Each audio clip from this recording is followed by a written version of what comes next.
cenário político internacional é agitado e turbulento desde o início de 2017. O recente resultado eleitoral na França, com a passagem do centrista Emmanuel Macron e da líder de extrema-direita Marine Le Pen ao segundo turno, reaquece a discussão sobre o avanço da direita europeia, em meio a propostas para o fim da União no continente. Os primeiros movimentos do novo presidente americano Donald Trump, como o bombardeio à Síria e a escalada de tensões com a Coreia do Norte, também despertam a atenção mundial. Por aqui, na América do Sul, turbulências crescentes na Venezuela e o governo Temer tentando se afirmar. Um conjunto de temas para a nossa conversa com o professor de Relações Internacionais da PUC-Minas, Jorge Lasmar. Bem-vindo, professor. Obrigado. Professor, vamos começar pela França. A eleição lá deixou de lado o bipartidarismo, conservadores versus socialistas no país, e abriu espaço para o centrista Emmanuel Macron e a líder de extrema-direita Marine Le Pen. O que isso significa para o país e para o velho continente, considerando o peso político da França? Vários analistas têm comentado que, na verdade, esse resultado não foi surpreendente, que, na verdade, é o resultado dessas mudanças que já vieram com a própria eleição do Trump e com a saída do Reino Unido da União Europeia. Os dois candidatos são candidatos que são fora do sistema político principal, né? A Le Pen com um discurso bastante forte de direita e o Macron como aquela figura que não é exatamente política, que apesar de ter crescido dentro dos meios políticos, não é afiliado a nenhum partido. Então isso reflete esse debate mais amplo que tem acontecido no mundo inteiro. As consequências são muito importantes, porque se a Le Pen ganha as eleições e ela vai para a extrema-direita, há inclusive a perspectiva da saída da França da União Europeia.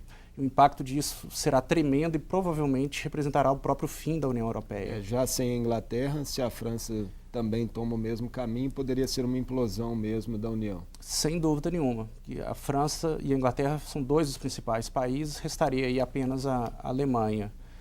Já no caso da vitória do Macron, ele é pró-Europa, então haveria uma reafirmação da União Europeia e dos valores, mas ele não tem a tradição política. Então toda a questão é se ele vai conseguir governar a França ou não. Tudo vai depender da composição parlamentar das eleições agora no meio do ano.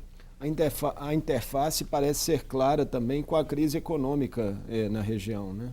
Sem dúvida. A França é um dos países com maior índice de desemprego dentro da União Europeia. Na faixa dos jovens abaixo de 25 anos chega a 25% de desemprego. Então desde 2008, com a crise econômica, a situação econômica da França vem se deteriorando e esse foi um dos pontos chaves que motivaram o debate e um ponto-chave dos planos, tanto do Macron quanto da Le Pen. Professor, as pesquisas vêm indicando até o momento o favoritismo do Macron, que obteve o apoio tanto de socialistas quanto de conservadores. Mas ele está sendo pressionado, em alguma medida, pelo discurso nacionalista de Le Pen. Pode-se dizer que há uma tendência de ele, de repente, se inclinar à direita até para fazer frente à sua adversária na corrida eleitoral? Eu acho que dificilmente, porque a marca dele é exatamente o enfrentamento e ele se vendeu como sendo um anti-Le Pen na prática. Os discursos são muito opostos. O que eu acredito que ele possa tentar fazer essa conciliação é através de uma reinterpretação do nacionalismo francês através da União Europeia.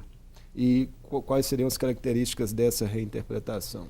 A ideia de que os franceses são um povo acolhedor, que contribui para a União Europeia, né, que não se rende ao discurso xenófobo e de extrema-direita. Pode haver um aumento de risco de atentados terroristas da França nesse momento? Isso já pode ser interpretado? Os atentados terroristas eles sempre buscam alvos simbólicos e situações simbólicas. Então, eleições presidenciais sempre têm uma situação de risco aumentado. Na verdade, já circulou em alguns meios jihadistas que alguns dos atentados que aconteceram recentemente na França foram feitos exatamente com uma maneira de tentar beneficiar a vitória de Le Pen. Exatamente. Então isso, de fato, é uma interface que parece estar ocorrendo. Sim, pelo menos nas tentativas, né? Nós devemos lembrar que a mesma coisa aconteceu com a eleição do Trump. O Estado Islâmico efetivamente apoiou a eleição do Trump como candidato para os Estados Unidos. Falando exatamente em Donald Trump, ele foi eleito com um discurso conservador e de ênfase, né, no retorno à política externa unilateral de fazer valer o poderio econômico e militar norte-americano. Passados esses primeiros 4 meses de gestão, que balanço que o senhor faz da atuação de Trump no cenário internacional? Acho que, inicialmente, o grande fator da política externa do Trump é a questão da imprevisibilidade. Surpreendeu, por exemplo, a questão do bombardeio na Síria e agora surpreendeu o discurso dele contra a própria NAFTA, dizendo que iria cancelar os acordos com o Canadá e com o México, e o fato de que agora, poucos dias depois, ele já volta atrás na sua posição. A gente pode pensar a mesma coisa em relação à Coreia do Norte, em que houve um aumento da tensão com a Coreia do Norte. O Trump se colocou numa posição belicista, inclusive ameaçando ações armadas. O Congresso norte-americano e os senadores foram chamados para uma sessão de emergência dentro da Casa Branca ontem e parece que a coisa já abaixou, já se acalmou também. Mas até que ponto é blefe ou esse risco pode ser real, ou esse tensionamento pode se agravar? É uma tensão ali entre o Trump e suas ações impulsivas e o próprio Congresso e o sistema norte-americano. A questão é toda se a máquina burocrática de política externa dos Estados Unidos é capaz de absorver e segurar, porque várias das ações precisam de aprovação do parlamento norte-americano.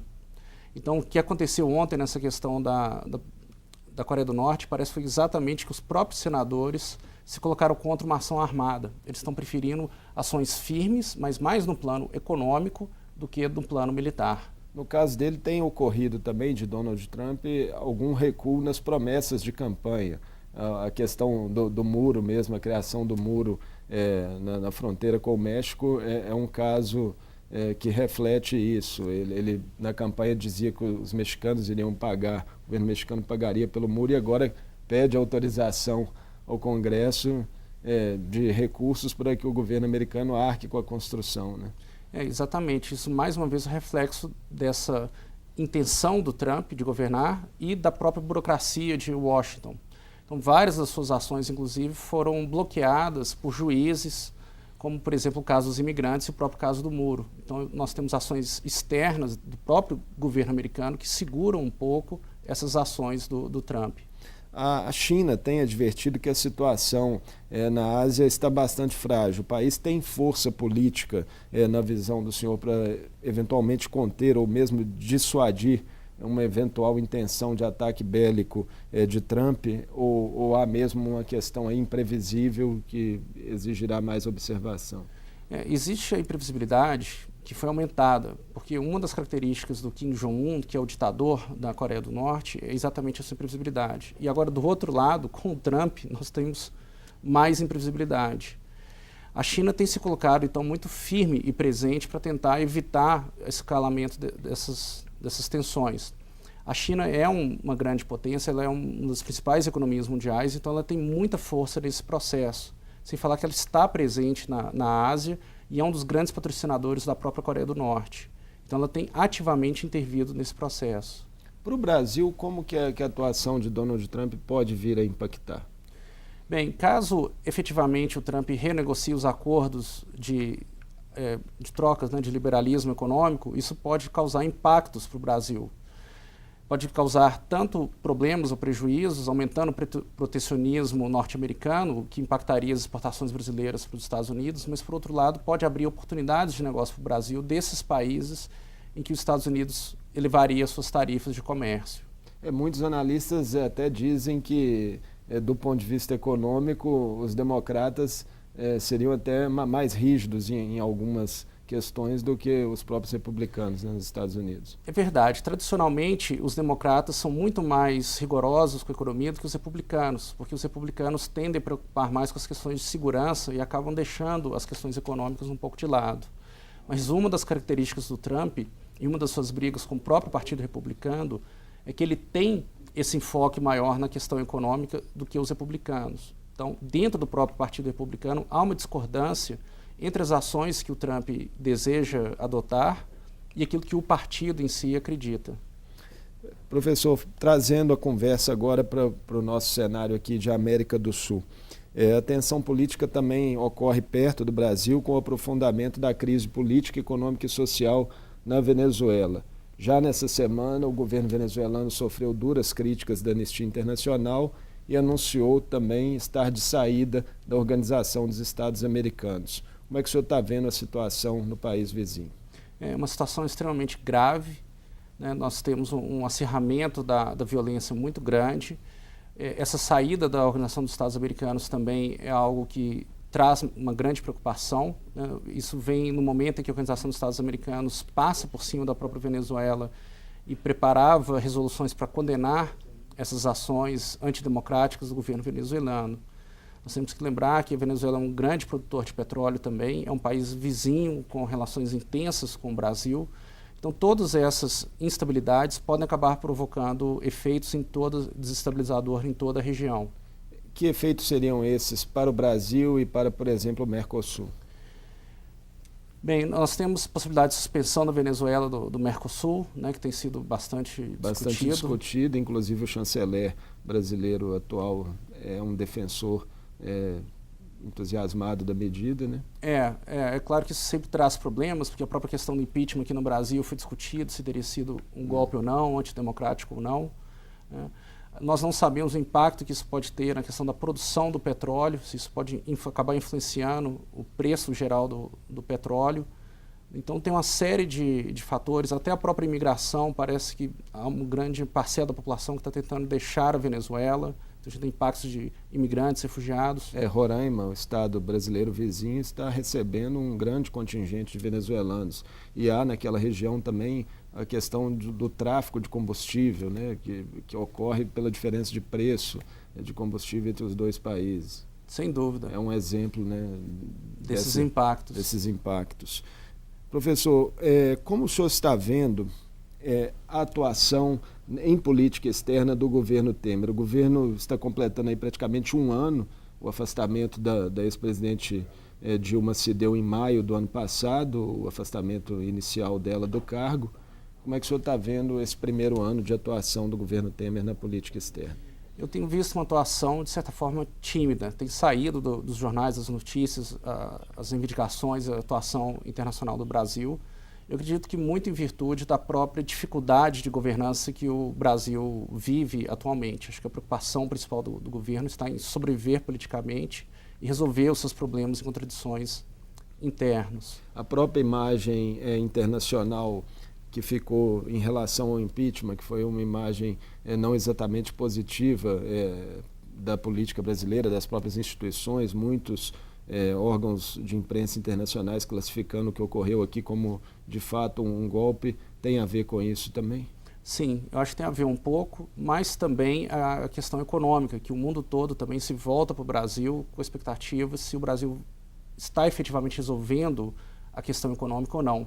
Isso é muito importante na medida que investidores internacionais esperam essas atuações, esses resultados, para trazer capital e investimento aqui no Brasil. Em um ano de gestão já foram 2 ministros de Relações Exteriores, José Serra e depois Aloysio Nunes, ambos companheiros de partido, PSDB de São Paulo, mas deu para notar diferenças de atuação entre eles? O próprio fato de que houve essa troca num espaço de tempo tão curto demonstra uma certa instabilidade e falta de continuidade da política externa. O fato também de que são indicações políticas e não indicações técnicas pesa muito para esse tipo de cargo. Há a percepção de que a política externa seria relegada a um segundo plano por conta de indicações e jogos internos políticos. E quais foram os sinais dados por essa nova gestão de rompimento com as características da política externa da gestão anterior, de Dilma Rousseff? Como eu tenho visto uma política externa mais tímida, eu não tenho visto nem grandes rupturas, nem grandes continuidades. É mais uma questão retórica de ideologia política, por enquanto? Mesmo na retórica, eu não tenho visto discursos ou ações mais afirmativas, né, dizendo que houve uma grande mudança. Ou seja, é uma atuação mesmo tímida, seria a palavra. Nessa semana, professor Jorge, o Brasil recebeu a visita do primeiro-ministro espanhol, Mariano Rajoy, e ele disse considerar bastante razoáveis as chances de um acordo, de um tratado de livre comércio entre a União Europeia e o Mercosul. O senhor acha mesmo possível ou o chanceler espanhol, o primeiro-ministro espanhol, foi otimista demais? No primeiro momento, eu diria que ele foi otimista. Essa é uma discussão antiga, desde os anos 2000, até mesmo antes, havia essa discussão devido à proximidade do Brasil à Guiana Francesa, então teria uma relação de vizinhança com a União Europeia, a ideia de fazer acordos de livre comércio. Essa é uma ideia antiga e que não foi para frente. Mas talvez agora, com a saída da Inglaterra, talvez tenha alguns rearranjos que possa ser que abram espaço. Mas o que nós temos que esperar, com certeza, é o problema da eleição na França, e que vai determinar o futuro da União Europeia. Então, certamente não seria coisa para curto, médio prazo, né? Acho que não. Eu acho que não. Dificilmente seria algo para curto e mesmo médio prazo. Como é que o senhor, voltando para a União Europeia, já que o senhor citou a França, né, como o resultado eleitoral na França como sendo determinante para o futuro político do continente, como é que pode se interpretar a escalada da direita no continente de uma forma geral? A França está mostrando isso na sua eleição, mas é apenas mais um capítulo dessa escalada que já vem de alguns anos. Sim, outros países já demonstraram, a própria Inglaterra, de certa forma, tem uma virada à direita. O caso da Bélgica, Hungria, Polônia, né, são bastante marcantes, e a gente pode até pensar no caso da própria Turquia também, né, com o Erdogan, e o recrudescimento do regime do Erdogan também tem uma certa conotação mais ditatorial, mais autoritária. Mas o que aconteceu na Holanda, e agora se comprovar as expectativas de campanha de que o Macron ganhe, talvez isso sinalize, de certa forma, um começo de uma reação a esse movimento de direita. Acho que nós temos que aguardar para ver os resultados. E esse futuro, digamos, interno da União Europeia que pode condicionar também eventuais acordos do bloco com outros blocos. Né? Sem dúvida, né? Porque com essa retirada do Reino Unido, os dois grandes líderes da União Europeia passam a ser a Alemanha e a França. Então, se um deles se retira, também adota esse discurso separatista, a gente vai ter um impacto muito negativo na União Europeia. Professor Jorge Lasmar, muito obrigado por participar conosco aqui mais uma vez do programa Mundo Político. Eu que agradeço. Eu conversei com o professor Jorge Lasmar, de Relações Internacionais da PUC Minas. Nosso assunto foram os principais fatos do cenário político internacional em 2017. Eleições na França, os primeiros meses de Donald Trump à frente do governo norte-americano e as instabilidades na América do Sul. O Mundo Político fica por aqui. Obrigado por nos acompanhar e até o próximo programa.